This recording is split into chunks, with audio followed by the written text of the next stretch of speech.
আ আমার নাম আশিকুর রহমান। একজন সায়েন্টিস্ট হিসেবে কাজ করছি আর্লি ডিসকভারি ড্রাগ ডেভেলপমেন্ট টিমে। ভ্যাকসিন বাংলায় যদি আমি বলি রোগ প্রতিষেধক টিকা। আমাদের বডিতে আ রোগ প্রতিরোধের জন্য ২ ধরনের সেল মেইনলি কাজ করে। বি সেল এবং টি সেল। বাংলায় যাকে বলা যায় শ্বেত রক্তকণিকা।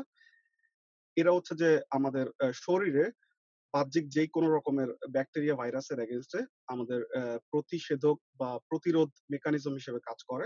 কোন বাইরের থেকে কোনো আ ইনফেকশাস এজেন্ট সেটা ব্যাকটেরিয়া হতে পারে বা ভাইরাস হতে পারে যখন বডিতে অ্যাটাক করে, তখন হচ্ছে যে বডি সেটার এগেইনস্ট এ একটা রেজিস্ট্যান্স তৈরি করার চেষ্টা করে। বডির আসলে একটা সার্টেন টাইম লাগে যে রেকগনাইজ করতে যে এটা আসলে একটা ফরেন অবজেক্ট। তো রেকগনাইজ করার পরে তারপরে হচ্ছে যে বডির ইমিউন সিস্টেম অ্যাক্টিভেটেড হয়। সেটা হচ্ছে CD4 পজিটিভ টি সেল অথবা CD8 পজিটিভ টি সেল এবং আল্টিমেটলি বি সেলের মাধ্যমে অ্যান্টিবডি তৈরি হয়। যখন ডেনড্রাইটিক সেল বা আদার সেল সেই ফরেন পার্টিকেল এর একটা অংশকে বডির সামনে রেকগনাইজ করানোর জন্য প্রেজেন্ট করে যে এটা একটা ফরেন পার্টিকেল। সো এটার এগেইনস্ট এ তোমাকে একটা কাজ শুরু করতে হবে। এখানেই হচ্ছে যে ভ্যাকসিনের কাজ আসে। কারণ ভ্যাকসিনের মাধ্যমে যেটা হয় বডিতে সেই স্পেসিফিক আ ফরেন ব্যাকটেরিয়া বা ভাইরাসটাকে খুবই মাইল্ড আকারে সেটাকে মেরে হোক বা সেটার একটা অংশকে হোক আমাদের বডিতে ডেলিভার করানো হয়। যাতে হচ্ছে যে সেটা আমাদের বডিতে আসলে কোনো থ্রেট তৈরি করবে না। সেটা আমাদের বডিতে কোনো অসুখ তৈরি করবে না সেরকম মানে সিভিয়ার লেভেলে। কিন্তু at the same time body সেটাকে চিনতে পারবে। আমাদের শরীর সেটাকে চিনতে পারবে যে এটা একটা ফরেন আ সাবস্ট্যান্স বা ফরেন পার্টিকেল যেটার এগেইনস্ট এ আমাকে প্রতিষেধক তৈরি করতে হবে। তো তখন যেটা হয় সেটার এগেইনস্ট এ ইমিউন কাসকেড এর মাধ্যমে আমাদের বডিতে অ্যান্টিবডি তৈরি হয় এবং মেমোরি বি সেলের মাধ্যমে এবং মেমোরি টি সেলের মাধ্যমে সেটাকে বডি রেকগনাইজ করে। তো মানে সোজা বাংলায় বলতে গেলে এটাই হচ্ছে ভ্যাকসিনের কাজ। তো এটা করা হয় এই কারণে, এই প্রসেসটা ধরেন অ আ আনুমানিক আ আ ২ থেকে ৪ সপ্তাহের মতো লাগে। তো এইটা করার ফলে যেটা হবে নেক্সট টাইম আমরা যখন সেইম ব্যাকটেরিয়া বা ভাইরাসের সাথে এক্সপোজড হব, ও যখন আমাদের বডিতে অ্যাটাক করার চেষ্টা করবে, তখন আমাদের বডি খুব কুইকলি সেটার এগেইনস্ট এ ইমিউন সিস্টেম অ্যাক্টিভেট করে দিবে। অলমোস্ট 24 টু 48 আওয়ার্স এর মধ্যে আমাদের বডি সেটার এগেইনস্ট এ একটা রেজিস্ট্যান্স তৈরি করবে। সো যে কারণে সেকেন্ড এবং তার পরবর্তী যেকোনো ইনফেকশন এ আমাদের বডি খুব ভালো প্রোটেকশন দিবে সেই ভাইরাস বা ব্যাকটেরিয়ার এগেইনস্ট এ। এটাই হচ্ছে যে ভ্যাকসিন দেয়ার মূল উদ্দেশ্য। সো ভ্যাকসিন দেওয়ার মাধ্যমে আমরা হচ্ছে যে সেই ১৪ দিন বা ৪৮ ঘন্টা থেকে ১৪ দিনের যে উইন্ডোটা সেটাকে আমরা রিডিউস করতে পারি। সো কারণ হচ্ছে যে নানা ধরনের মানুষ তো সবাই একরকমের হয় না। কারো রেজিস্ট্যান্স কম হতে পারে। বিশেষ করে বাচ্চাদের এবং যারা এইচআইভি পজিটিভ পেশেন্ট বা এরকম অনেকের ক্ষেত্রে হচ্ছে যে যাদের বডির ইমিউন সিস্টেম খুব উইক থাকে। সো তাদের ক্ষেত্রে হচ্ছে যে ভ্যাকসিনটা দেয়া হলে তাদের ওই ১৪ দিনের বডির যে ফাইট করার যে টাইম পিরিয়ড সেটা আসলে অনেক কমে আসে। সো তারা হচ্ছে যে মানে মোটামুটি একটা ভালো সাপোর্ট পায় বডির ইমিউন সিস্টেমের কাছ থেকে। যেহেতু তারা অলরেডি রেকগনাইজ করে যে সেই ভাইরাল পার্টিকেল বা ব্যাকটেরিয়াল পার্টিকেলটাকে যেটা একটা ফরেন অবজেক্ট আরকি।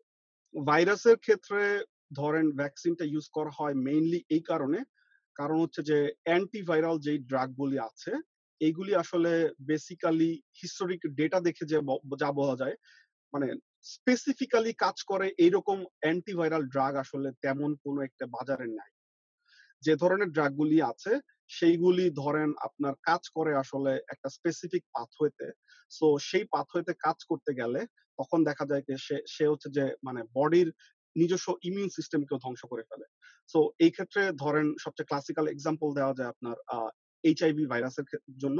এইচআইভি ভাইরাসের ক্ষেত্রে হচ্ছে আপনার যেই অ্যান্টিভাইরাল ড্রাগ গুলি ইউস করা হয়, এগুলি আসলে মেইনলি কেমোথেরাপিক ড্রাগ যেগুলিকে অ্যান্টি রেট্রোভাইরাল থেরাপি বলে। সো এই ড্রাগ গুলির প্রচন্ড রকমের সাইড ইফেক্ট আছে। তো যেজন্য হচ্ছে যে ভাইরাল ভাইরাসের ক্ষেত্রে আসলে এখন পর্যন্ত যে ধরনের অ্যান্টিভাইরাল ড্রাগ গুলি দেয়া হয়, সেগুলি আসলে খুব একটা ভাইরাল স্পেসিফিক না। তো সেজন্যই হচ্ছে যে একটা আলাদা একটা অ্যাপ্রোচ হিসেবে ভ্যাকসিন স্ট্র্যাটেজি ডেভেলপ করার চেষ্টা করা হচ্ছে এবং এটা অনেকদিন ধরেই চলতেছে। ইনফ্লুয়েঞ্জা ভাইরাস বা কমন কোল্ড এর ক্ষেত্রে এগুলো হচ্ছে সেলফ লিমিটিং ভাইরাস। এগুলো একটা সার্টেন টাইম এর পরে ভালো হয়ে যায়। তারপরেও ক্লাসিক্যাল এক্সাম্পল হিসেবে ইউস করা যায় ফ্লু ভ্যাকসিনটাকে। তো ফ্লু ভ্যাকসিনের হচ্ছে যে আপনার ফ্লু ভ্যাকসিনের ক্যাপসিডের এবং আ হেমাগ্লুটিনিন এবং নিউরামিনিডেজ এর বিভিন্ন ধরেন পারমুটেশন কম্বিনেশন এর মাধ্যমে অনেকগুলি ইনফ্লুয়েঞ্জার স্ট্রেইন আছে। তো ওরা যেটা করে ইনফ্লুয়েঞ্জা স্ট্রেইনের বিভিন্ন ধরনের পারমুটেশন কম্বিনেশন এর মাধ্যমে স্পেসিফিক অংশ নিয়ে সেটাকে হচ্ছে বডিতে ডেলিভারি দেওয়া হয় যাতে বডিতে সেটার এগেইনস্টে একটা ইমিউন রিঅ্যাকশন এর মাধ্যমে ইমিউনোজেনেসিটি তৈরি হয়। সো নেক্সট টাইম আমাদের যদি ফ্লু ভাইরাস এফেক্ট করে বা আমাদের ইনফেক্ট করে তখন হচ্ছে যে ওই স্পেসিফিক স্ট্রেইন এর এগেইনস্টে আমাদের বডি ভালো রকমের একটা প্রোটেকশন দিবে। প্রচুর, প্রচুর রোগ পৃথিবী থেকে অলমোস্ট নাই হয়ে গেছে ভ্যাকসিনেশনের কারণে। এর সবচেয়ে ক্লাসিক্যাল এক্সাম্পল হতে পারে পোলিও ভ্যাকসিন।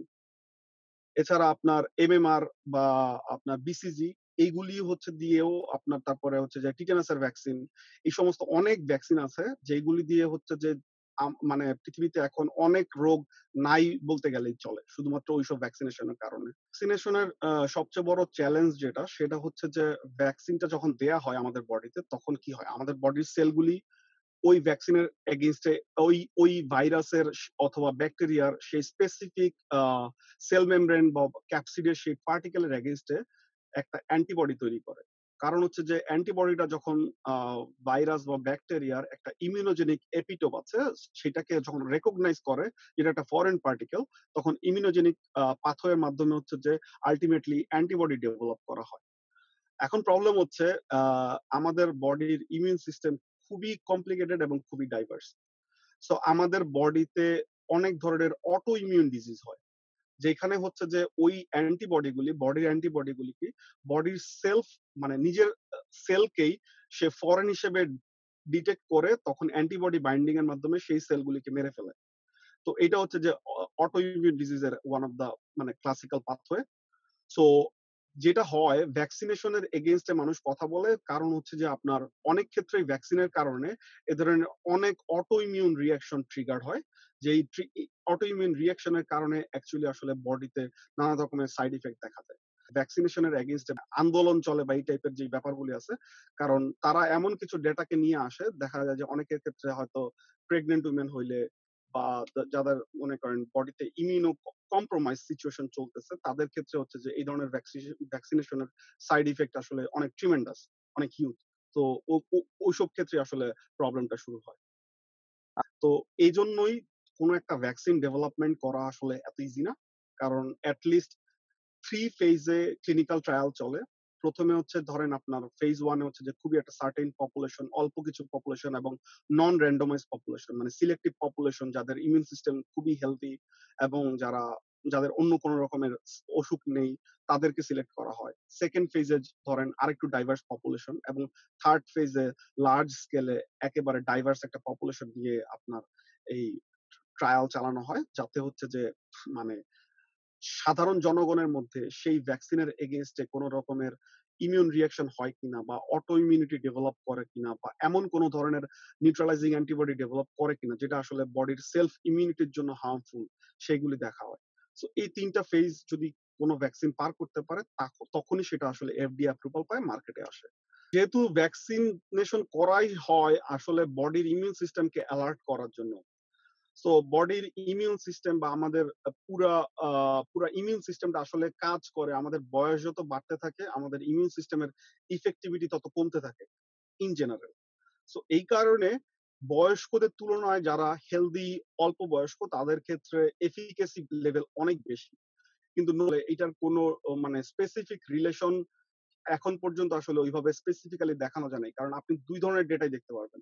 কেউ হয়তো বলতেছে যে বয়স্কদের জন্য আসলে ভ্যাকসিনেশন মানে খুব একটা ইফেক্টিভ না। আবার অনেকেই দেখাইছে যে ধরেন বিভিন্ন ধরনের ভ্যাকসিনেশন ট্রায়ালে নন randomized করে যে ধরেন পপুলেশন সাইজ আসলে ডিটারমাইন করেনি।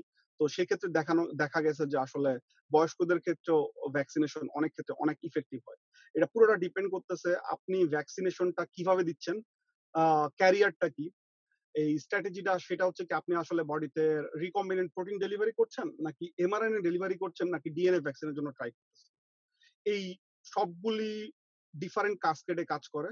সো এগুলি ডিফারেন্ট ভাবে কাজ করে দেখেই হচ্ছে যে আল্টিমেট গোল এবং আল্টিমেট আউটকাম অনেক সময় ডিফার করে। সো এখন পর্যন্ত আসলে আ আপাত দৃষ্টিতে যদি আপনি ভাইরাল ভ্যাকসিনের কথা চিন্তা করেন, বেশিরভাগ ভাইরাল ভ্যাকসিনের ক্ষেত্রেই আসলে ওরা একটা আর্ম রাখে ক্লিনিক্যাল ট্রায়ালে যেখানে হচ্ছে বয়স্ক পপুলেশনকে ইনক্লুড করে। তাদের আ ইমিউনোজেনিসিটি বা ইমিউন টলারেন্স কি লেভেলে যায় সেটা দেখার জন্য।